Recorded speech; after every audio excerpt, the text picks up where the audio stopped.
Wir sind hier in Schönefeld in Brandenburg.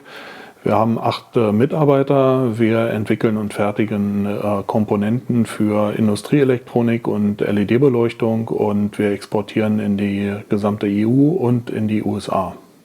Durch TTIP sehe ich keine positiven Aspekte für unsere Branche, eher Gefahren, insbesondere im Bereich der Standards. Wir haben in Europa ein Standardsystem, was am internationalen ISO-IEC-Standardsystem angedockt ist, so dass wir mit sehr vielen anderen Staaten halt einheitliche Standards teilen. Die USA stehen dabei eher vor der Türe, weil die sehr häufig ihre eigenen nationalen Standards verwenden. Wenn wir diese anerkennen als gleichwertig zu unseren Standards, sehe ich da sehr große Gefahren, dass für uns einerseits mehr Bürokratie entsteht, andererseits unsere Standards verwässert werden dadurch. Der größte Bereich wäre die elektrische und feuertechnische Sicherheit von elektrischen und elektronischen Geräten und Komponenten.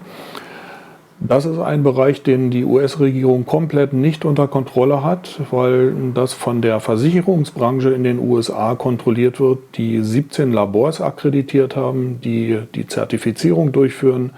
Diese Labors agieren als gewinnorientierte Unternehmen. Wenn man da den Bereich der öffentlichen Beschaffung betrachtet, wenn auf lokaler Ebene Geräte angeschafft werden, dann ist der lokale Feuerwehrchef dafür zuständig zu entscheiden, welche Geräte in Ordnung sind und welche nicht akzeptiert werden.